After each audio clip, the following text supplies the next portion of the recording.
हाँ जी, स्वागत है आप सभी का आपके अपने YouTube channel sky chemistry classes में। और अभी तक आपने चैनल को सब्सक्राइब नहीं किया है तो सब्सक्राइब कर लें, बेल आइकन को भी प्रेस कर लें ताकि वीडियो अपलोड होते ही आपको नोटिफिकेशन मिल सके। और आज की क्लास की शुरुआत करते हैं अब। तो इस क्लास में अपन देखने वाले हैं ईथरों के विरचन की विधियाँ, मेथड्स ऑफ प्रिपरेशन। इसकी ईथर्स की ROR बनाने की पहली मेथड देखते हैं, प्रयोगशाला विधि। प्रयोगशाला विधि यानी लेबोरेटरी मेथड। लेबोरेटरी के अंदर ईथरों का निर्माण कैसे करते हैं, और ईथरों का निर्माण लेबोरेटरी के अंदर एथेनॉल से करते हैं। और इसके लिए एथेनॉल की रिएक्शन करवाते हैं सांद्र सल्फ्यूरिक एसिड के साथ, CH3CH2OH। ये होता है एथेनॉल, इसको एथिल एल्कोहल भी कहते हैं। इसकी रिएक्शन करवाते हैं सांद्र H2SO4 के साथ, और रिएक्शन होती है 413 केल्विन 413 केल्विन टेम्परेचर पर। और बनता क्या है,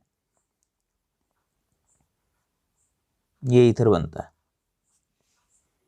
इसको कहते हैं, ये भी एथिल ये भी एथिल, ऑक्सीजन के दोनों तरफ, तो डाई एथिल और ईथर, डाई एथिल ईथर बन जाता है। और इसमें काम में आते हैं दो मॉलिक्यूल्स और साथ में H2O। ये रिएक्शन प्रयोगशाला मेथड में काम में आती है, यानी एथेनॉल के दो मॉलिक्यूल सांद्र H2SO4 की प्रेजेंस में 413 केल्विन तापमान पर टेम्परेचर पर रिएक्शन करके डाई एथिल ईथर बनाते हैं, और साथ में जल अणु का निष्कासन होता है। ये प्रयोगशाला मेथड है। अब देखो इसकी क्रियाविधि देखते हैं अपन, ये रिएक्शन होती कैसे है। क्रिया विधि, मैकेनिज्म। अब मैकेनिज्म में पहले एथेनॉल का एक मॉलिक्यूल CH3CH2OH, ये हो गया एथेनॉल। सांद्र H2SO4 क्या देगा, H+। एसिड कौन से आयन देते हैं, H+ आयन देते हैं। ये लोन पेयर है, वो H+ ले लेगा यहाँ से, क्योंकि इसको तो इलेक्ट्रॉनों की जरूरत है। ये नाभिक नहीं है, इलेक्ट्रॉन्स नहीं है, दोनों मिल जाएंगे। नाभिक से इलेक्ट्रॉन दे देगा, इलेक्ट्रॉन्स नहीं ले लेगा, ये बन जाएगा CH3CH2O पे पॉजिटिव आ जाएगा। एक लोन पेयर देने के बाद एक लोन पेयर लिख दिया है, दो हाइड्रोजन आ जाएंगे। इसका नाम है एथिल ऑक्सोनियम आयन। ऑक्सीजन पर जब पॉजिटिव चार्ज होता है उसको कहते हैं ऑक्सोनियम। ये एथिल समूह जुड़ा हुआ है, एथिल ऑक्सोनियम आयन। अब ये जो एथिल ऑक्सोनियम आयन बना है, ये रिएक्शन करता है एथेनॉल के दूसरे अणु के साथ। ये पॉजिटिव, एक लोन पेयर H और H, इसकी रिएक्शन होती है एथेनॉल के दूसरे अणु के साथ। ये एथेनॉल का दूसरा मॉलिक्यूल, क्योंकि अपन ने यहाँ दो मॉलिक्यूल्स ले रखे हैं। ये लोन पेयर, अब आपको पता ऑक्सीजन पॉजिटिव चार्ज रखेगी नहीं, क्योंकि विद्युत ऋणता इलेक्ट्रोनेगेटिविटी ज़्यादा होती है। तो ऑक्सीजन, इस कार्बन ऑक्सीजन बंध के इलेक्ट्रॉन लेती है, अपनी तरफ खींचेगी। तो ये इस कार्बन पर कौन सा चार्ज आएगा, प्लस आएगा। प्लस आएगा तो ये ऑक्सीजन इधर से लोन पेयर इस कार्बन को देती है, और जैसे ही ये कार्बन को लोन पेयर इधर से देती है, ये ऑक्सीजन इलेक्ट्रॉन लेकर के अलग हो जाती है। तो ये बन गया CH3CH2। कौन से वाला, ये CH3CH2। ये अलग क्या हो गया, H2O, तो मैं यहाँ लिख दूँ -H2O। फिर ये ऑक्सीजन जुड़ गई इस CH2 से, तो ये ऑक्सीजन, ये लोन पेयर देगी तो इस पर आ जाएगा प्लस। इस ऑक्सीजन से ये जुड़ा हुआ हाइड्रोजन, एक लोन पेयर, और इस ऑक्सीजन से ये CH2 और ये CH3। अंत में ये बन गया। अब ऑक्सीजन आपको पता है यहाँ भी पॉजिटिव चार्ज नहीं रखेगी, H+ से इलेक्ट्रॉन, हाइड्रोजन से इलेक्ट्रॉन लेकर के OH बंध वाले, और इसको H+ के रूप में निकाल देती है, -H+, और ये बन जाएगा CH3CH2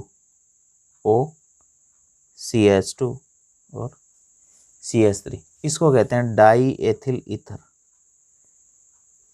डाई एथिल ईथर निर्मित हो जाता है। ये उसकी क्रियाविधि हो गई। तो पहले स्टेप में क्या बनेगा, ऑक्सीजन का प्रोटोनन हो जाता है या प्रोटॉन ग्रहण कर लेती है। एथिल अल्कोहल का मॉलिक्यूल है, वो प्रोटॉन ग्रहण करके एथिलोक्सोनियम आयन बनाता है। और एथिलोक्सोनियम में से क्या होगा, नाभिक स्नेही प्रतिस्थापन अभिक्रिया द्वारा, ये SN2 रिएक्शन है। एथेनॉल का दूसरा मॉलिक्यूल एथिलोक्सोनियम आयन पर आक्रमण करके और क्या निकाल देता है, जल का अणु निष्कासित कर देता है। तो फिर डाईएथिलोक्सोनियम आयन बन गया अपने पास। यह है डाईएथिल ऑक्सीजन पर पॉजिटिव और 2 एथिल डाईएथिल ऑक्सोनियम आयन। फिर H+ OH बंध के इलेक्ट्रॉन ऑक्सीजन लेती है, H+ निकल जाएगा और डाईएथिल ईथर बन जाएगा। ये क्रियाविधि है प्रयोगशाला मेथड की। और यहाँ कौन सी रिएक्शन हो रही है, SN2। अब देखो यहाँ जल जो है वो निष्कासित होता है और ये निष्कासित होने वाला जल जो है वो सांद्र H2SO4 को डाइल्यूट कर देता है। इस H2SO4 का तनुकरण कर देता है, इसकी सांद्रता कंसंट्रेशन को घटा देता है। इसलिए इसको रिएक्शन के दौरान अपने को बदलना पड़ता है रिएक्शन को कंटिन्यू करने के लिए, क्योंकि ये डाइल्यूट हो गया, अपने को यहाँ सांद्र लेना है। लेकिन यदि यही रिएक्शन 433 से 443 केल्विन 433 से 443 केल्विन तापमान पर होती है तो उत्पाद एथेनॉल से क्या बनता है, एथीन बनता है। इस बात का अपने को ध्यान रखना है, ये मैं पहले बता चुका हूँ पूरा। तो 413 केल्विन पर ईथर और 433 से 43 केल्विन पर एल्कीन उत्पाद के रूप में बनती है।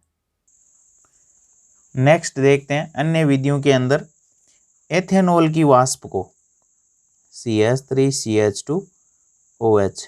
एथेनॉल, इसमें भी 2 मॉलिक्यूल्स काम में आते हैं। एथेनॉल की वाष्प को तप्त एल्यूमिना Al2O3 उत्प्रेरक की सतह से गुजारने पर डाई एथिल ईथर निर्मित होता है और H2O निष्कासित होता है, यानी निर्जलीकरण होता है।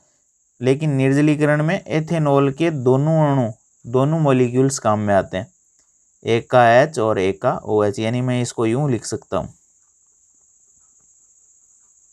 ये एथेनॉल वाष्प को एल्यूमिना उत्प्रेरक की सतह से गुजारने पर, तप्त एल्यूमिना Al2O3 को क्या कहते हैं, एल्यूमिना, गुजारने पर 523 केल्विन तापमान पर निर्जलीकरण होता है, H2O निकल गया और बन जाता है CH3CH2O CH2CH3 डाईएथिल ईथर निर्मित होता है। लेकिन यदि इसी रिएक्शन का टेम्परेचर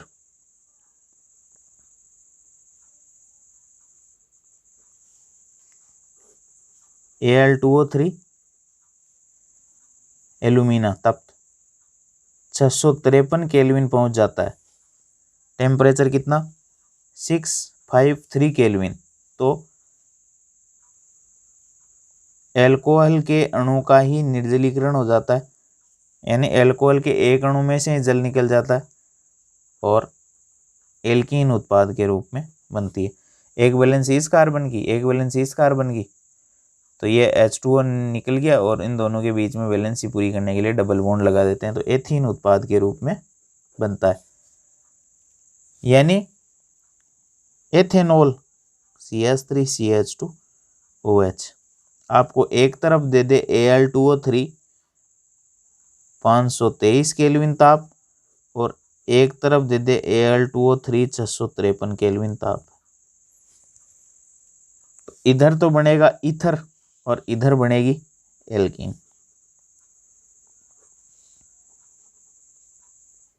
ये इंपॉर्टेंट रिएक्शन हो गई। दोनों में उत्पाद अलग अलग होंगे, किस पर डिपेंड करेंगे, टेम्परेचर पर डिपेंड करेंगे। ऐसे ही एल्यूमिना में है SI एथेनॉल की रिएक्शन अपन 413 पे और 433 से 43 केल्विन तापमान पर करवाते हैं, किसके साथ, सांद्र H2SO4 के साथ।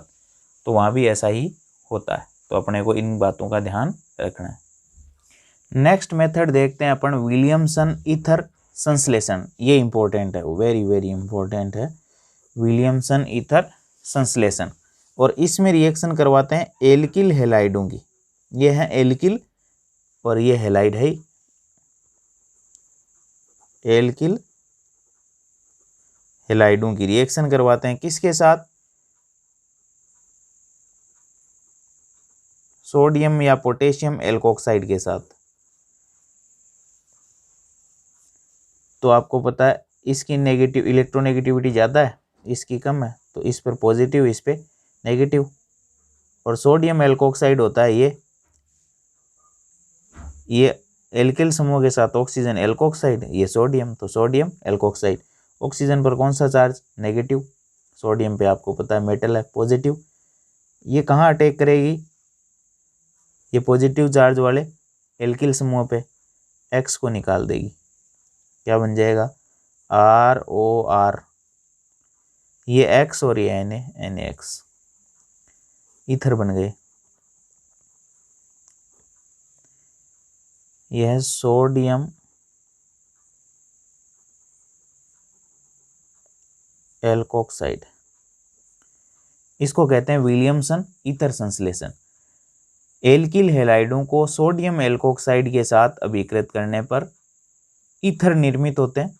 ये रिएक्शन विलियमसन ईथर संश्लेषण कहलाती है। अब देखो ये सोडियम एल्कोक्साइड कैसे बनता है, तो ये एल्कोहल है, क्या है, एल्कोहल। इनकी रिएक्शन किसके साथ करवा देते हैं, क्षार के साथ। ये OH माइनस और ये Na प्लस। क्षार कौन से आयन देते हैं, OH माइनस। ये ऑक्सीजन से जुड़ा हुआ जो हाइड्रोजन है वो एसिडिक नेचर का है, यानी इस बंध के इलेक्ट्रॉन ऑक्सीजन की तरफ जाएंगे, इलेक्ट्रोनेगेटिविटी ज़्यादा है, तो इस पर पॉजिटिव, इस पे नेगेटिव। तो ये हाइड्रोजन H प्लस के रूप में इसके साथ चला जाता है, तो माइनस H2O, ये OH, ये H2O, ये बन जाएगा RO माइनस और Na प्लस। इसको कहते हैं सोडियम एल्कोक्साइड।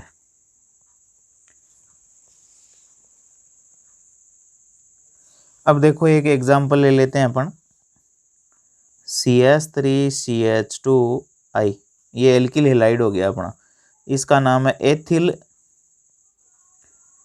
आयोडाइड।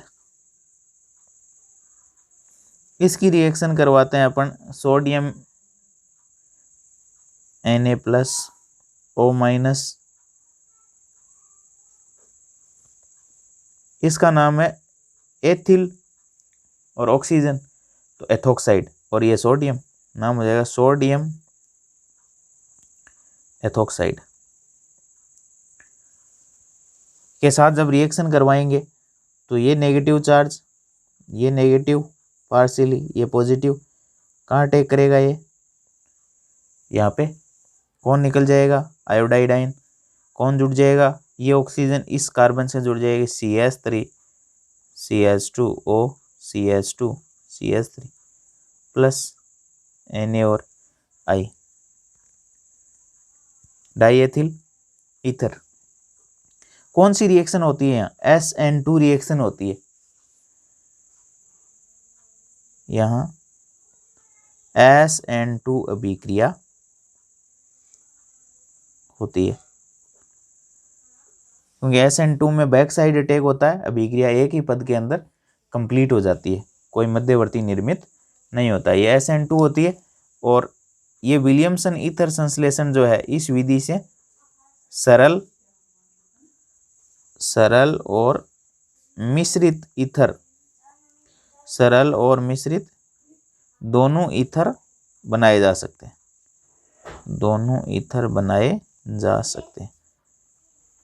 वो किस पर डिपेंड करेगा, अपन ने एल्किल हैलाइड कौन सा ले रखा है और एल्कोक्साइड कौन सा ले रखा है, उसके आधार पर अपना ईथर निर्मित हो जाएगा। यानी सरल ईथर भी बनाए जा सकते हैं जिनमें एल्किल समूह ऑक्सीजन के दोनों तरफ सेम है, और मिश्रित ईथर भी बनाए जा सकते हैं जिनमें एल्किल समूह अलग अलग होते हैं।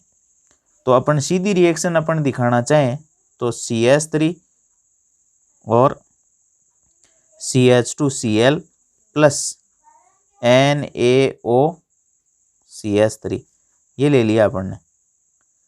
ये तो हो गया सोडियम मेथोक्साइड, मेथिल समूह के साथ ऑक्सीजन मेथोक्साइड, और ये हो जाएगा अपना एल्किल हेलाइड। तो ये निकाल दो NaCl, बाकी के पार्ट को जोड़ करके लिख दो CH3 CH2O CH3, ethyl methyl ether बन जाएगा, एथिल मेथिल और ईथर। अब देखो अपन यहाँ एक एग्जाम्पल लेते हैं कि एल्किल हेलाइड कौन सा है और एल्कोक्साइड, सोडियम एल्कोक्साइड या पोटेशियम एल्कोक्साइड कौन सा है, तो उत्पाद क्या बनेगा। यानी मिश्रित ईथर बनाने के लिए अभिकर्मक अपने को किस प्रकार के लेने पड़ेंगे। प्राथमिक एल्किल हेलाइड और तृतीयक एल्कोक्साइड लेते हैं तो उत्पाद क्या होगा। तृतीयक एल्किल हेलाइड और प्राथमिक एल्कोक्साइड लेते हैं तो उत्पाद क्या बनेगा। जैसे एक एग्जांपल ले लेते हैं CH3 CH2Br, ये प्राथमिक यानी 1 डिग्री एल्किल हेलाइड है। जिस कार्बन से हैलोजन जुड़ रहा है उसमें एक कार्बन है, तो ये 1 डिग्री एल्किल हेलाइड है। इसका नाम है इथाइल ब्रोमाइड, इथाइल ब्रोमाइड। इसकी रिएक्शन एक एल्कोक्साइड ले लेते हैं अपन,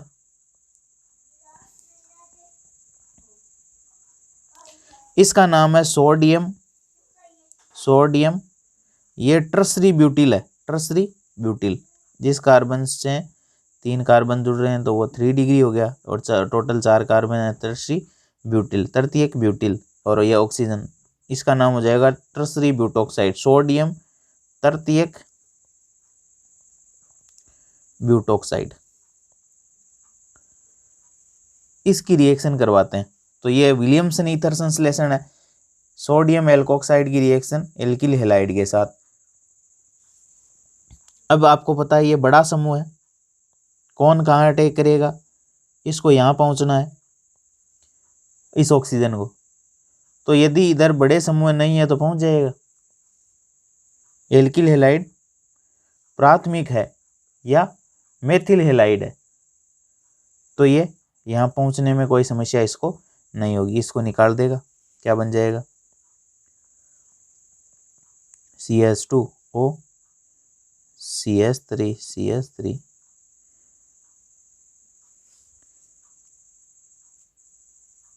ये बन जाएगा। ये एथिल और ये ट्रसरी ब्यूटिल, एथिल और ट्रसरी ब्यूटिल। तो पहले आ जाएगा ट्रसरी, तो अपन शामिल ही नहीं करते अल्फाबेट में, ब्यूटिल का B और एथिल का E, ट्रसरी ब्यूटिल एथिल और ईथर, या अपन लिखते टाइम यूं भी लिखते हैं एथिल ट्रसरी ब्यूटिल ईथर, ये बन जाएगा। अब यदि आपको मैं कह दूं कि इसका UPSC नाम क्या होगा, तो इसका UPSC नाम भी लिख लेते हैं, चलो।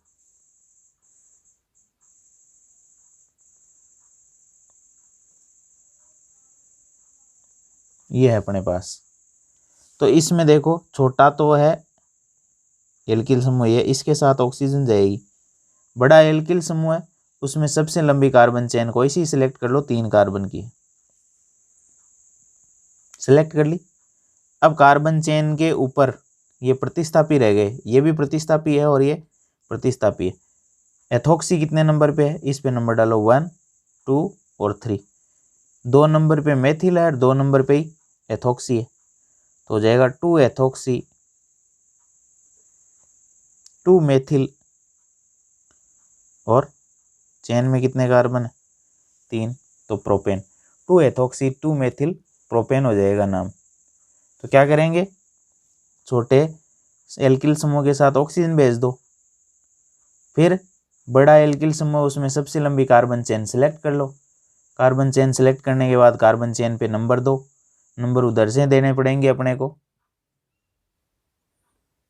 अब देखो सबसे लंबी कार्बन चेन का सिलेक्शन कर लिया, नंबर उधर से देने जिधर से एल्कोक्सी समूह और प्रतिस्थापी को न्यूनतम अंक मिलते हो। तो ये दोनों 2 नंबर पे आ रहे हैं 1 2 3, तो 2 पे एथॉक्सी 2 पे मेथिल, और इसमें टोटल 3 कार्बन है तो प्रोपेन हो जाएगा।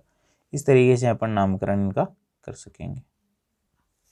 अब देखो अपने दूसरी रिएक्शन और ले लेते हैं। यहाँ एल्किल हेलाइड 3 डिग्री है, तृतीयक 3 डिग्री ब्यूटिल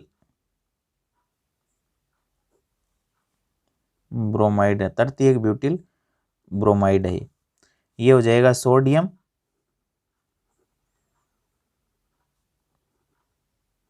एथोक्साइड। इसकी रिएक्शन करवानी है।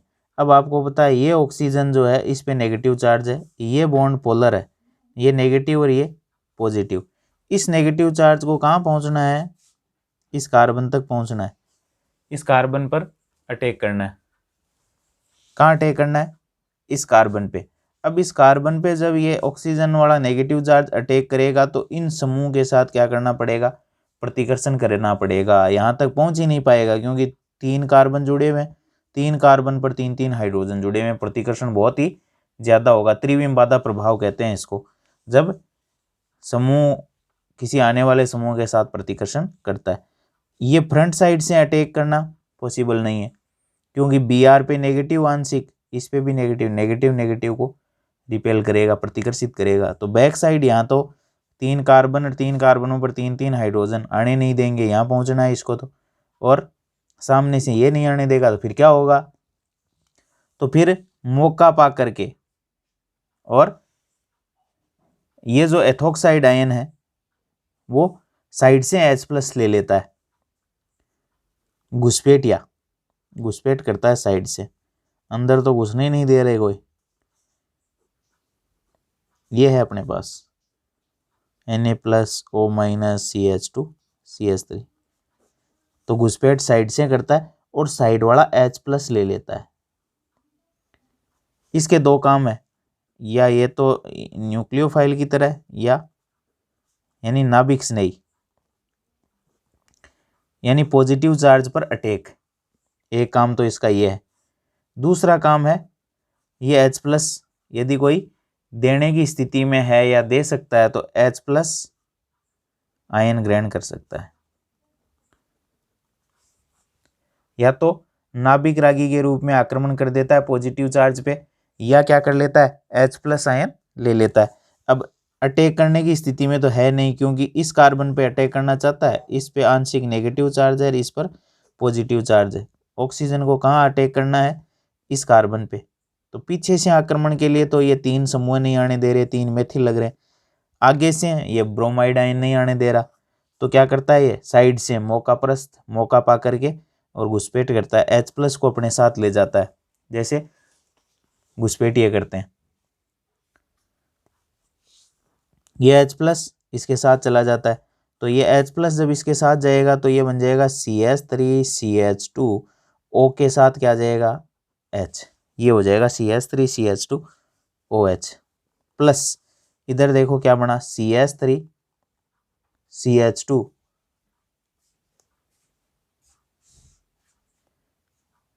सॉरी यहाँ लिख देता हूँ मैं CH3 CH2, इसका H+ चला गया तो CH2-, ये CH3 और ये Br।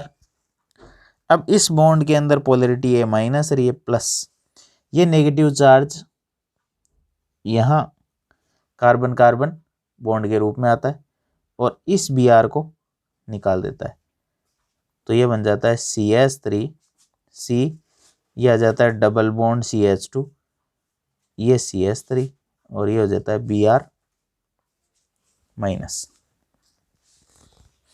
CH3 C double bond CH2 और ये CH3, ये Br- और ये Na+, क्या बना लेते हैं NaBr। तो क्या बन गया एल्कोहल और एल्कीन, और ये एल्कोहल उत्पाद के रूप में बनता है। तो यदि अपन एल्किल हैलाइड विलियमसन ईथर संश्लेषण में, विलियमसन ईथर सिंथेसिस में यदि एल्किल हैलाइड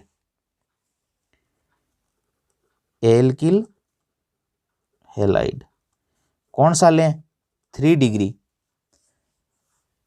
और एल्कोक्साइड, एल्कोक्साइड कौन सा लें, प्राथमिक। एल्किल हैलाइड 3 डिग्री, एल्कोक्साइड प्राथमिक, तो उत्पाद क्या बनता है, एल्कीन। और विलोपन अभिक्रिया होती है, हाइड्रोजन का क्या हो रहा है, Br जिस कार्बन से जुड़ रहा है वो अल्फा है, उसके पास वाला कार्बन बीटा, तो विलोपन अभिक्रिया होती है, विलोपन अभिक्रिया। लेकिन यदि एल्किल हैलाइड, एल्किल हैलाइड प्राथमिक, ये वाला alkyl halide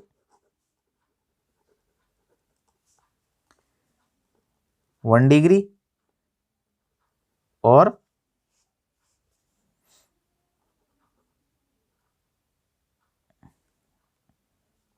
alkoxide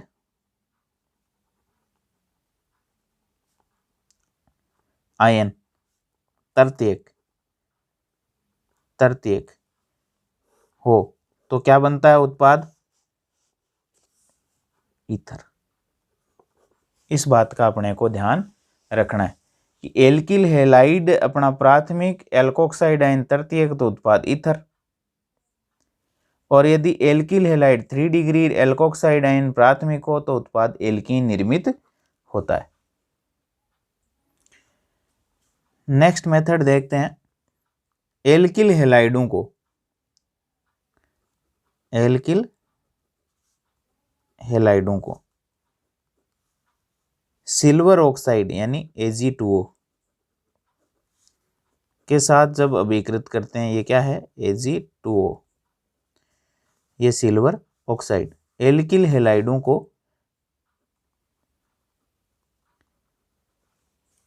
silver oxide Ag2O के साथ जब अभिकृत करते हैं, तो एक AgI यहाँ से और दूसरा AgI यहाँ से निकल जाता है, -2 AgI, और उत्पाद बन जाता है CH3CH2O CH2 CH3, यानी डाई एथिल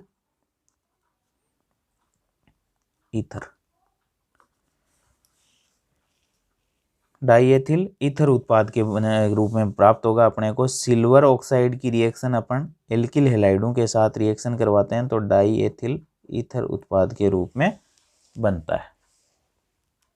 देखो विलियमसन ईथर संश्लेषण है, ये एल्कोक्साइड है, ये एल्किल हैलाइड है, ये एल्कोक्साइड है, ये एल्किल हैलाइड है, 2 रिएक्शन दे दिए मैंने। इन दोनों में आपको ये बताना है कि इसका प्रोडक्ट तो क्या होगा और इसका प्रोडक्ट क्या होगा। आपको यहाँ प्रोडक्ट बताना है कि यहाँ एल्कोक्साइड आयन है वो प्राथमिक है, एल्किल हैलाइड 3 डिग्री है, यहाँ एल्कोक्साइड 3 डिग्री है, एल्किल हैलाइड 1 डिग्री है, तो इनमें प्रोडक्ट अलग अलग होंगे, कौन कौन से होंगे और क्यों होंगे उसका डिस्कशन, क्यों होंगे का तो अपन कर चुके हैं, कौन कौन से होंगे वो आपको बताने हैं।